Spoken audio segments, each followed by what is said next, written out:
this is Valvis Alarm here, and for this particular video, I'm going to be chatting a little bit about my top 5 favorite video game sidekicks. Now, these are just my personal top 5. They don't represent no one else out there. It doesn't represent you at all. But I would love to see a comment or two of your favorite video game sidekicks, and how you came to that conclusion. But I hope you guys enjoy the video, and all you guys take care. Freeze!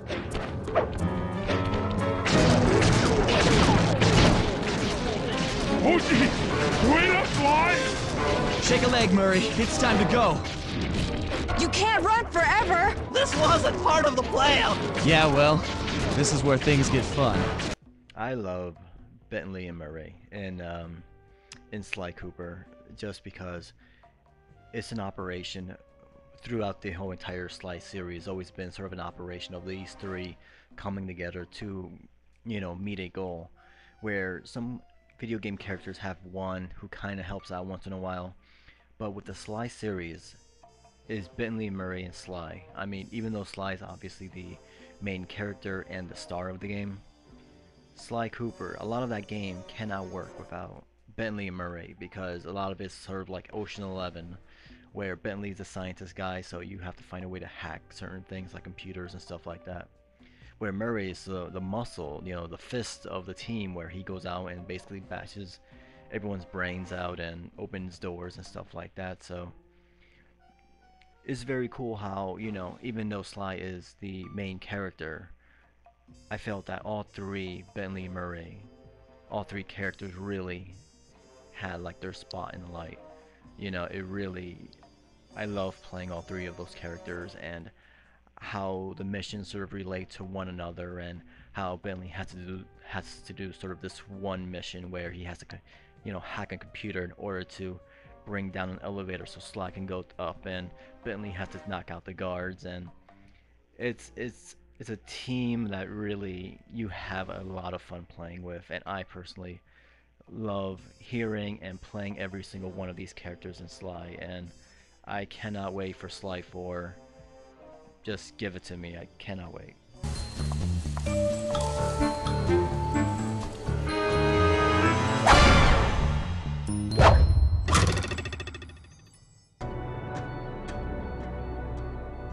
Okay, I swear, that's the last time I ever touch any stupid precursor crap! When I got my PS2 for the first time, after waiting like a year or 2 years after that thing was actually available in my area, I got two games, Gran Turismo and Jak and Daxter. And Jak and Daxter will go down for me personally as my top 5 favorite video game on the PS2 era. And a lot of that is the interaction between Jak and Daxter. I mean, a lot of video games and even TV shows where the main character always has to be sort of the good guy, he cannot be bad, he cannot do no wrong, and sometimes for a character that can be kind of boring.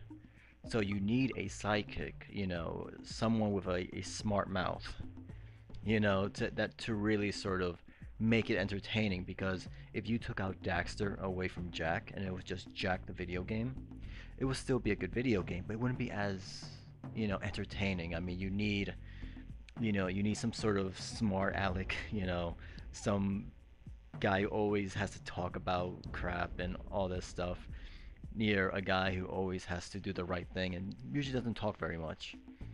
And Daxter was always one of my favorite characters in video games, and everything that comes out of his mouth I always sort of enjoy and laugh, and especially during those hard levels of, trying to beat a boss or something, Daxter always sort of finds a way to sort of pull a smile in my face. So Jak and Daxter are definitely one of my favorites, and I would hope for one day to come out with an HD collection on the PS3, so that would be kind of awesome too. So for my number 3 sidekick character, it's Aggro from Shadow of the Colossus.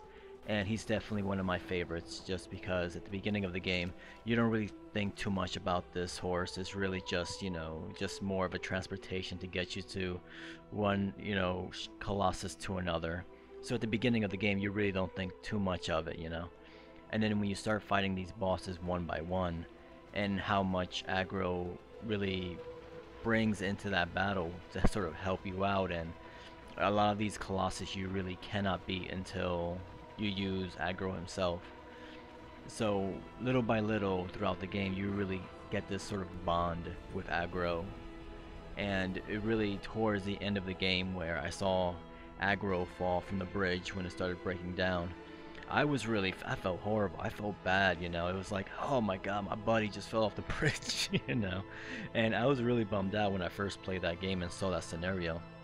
But towards the end of the game, when you see him with the broken leg heading towards the young girl, and really, it was an incredible game, an incredible sidekick, and there's very few animals and even horses themselves that still has that really great animation that really feels like a live character.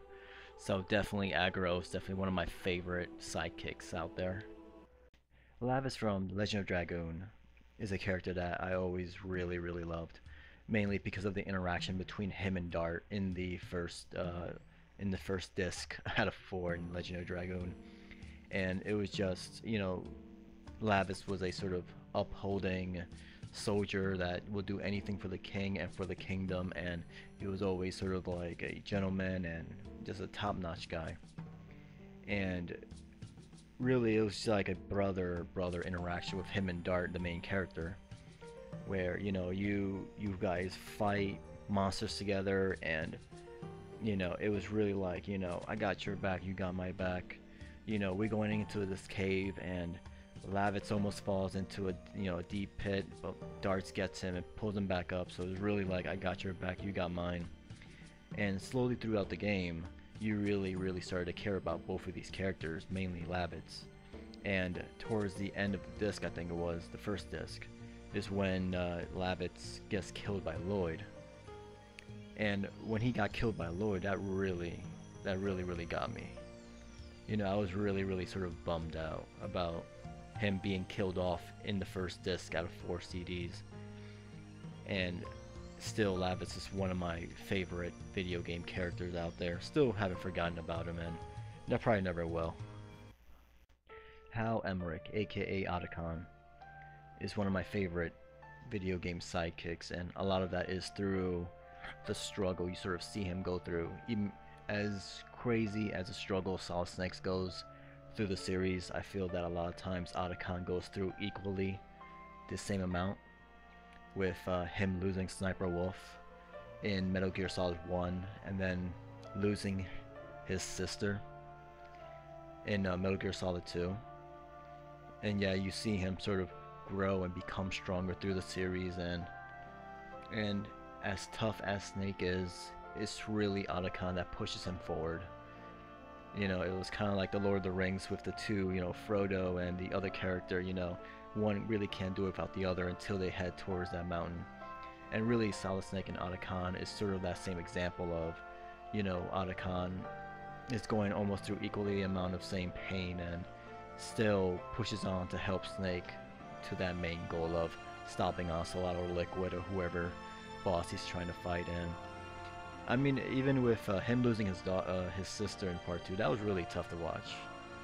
You know, that was really, you know, that was a really great moment in that video game.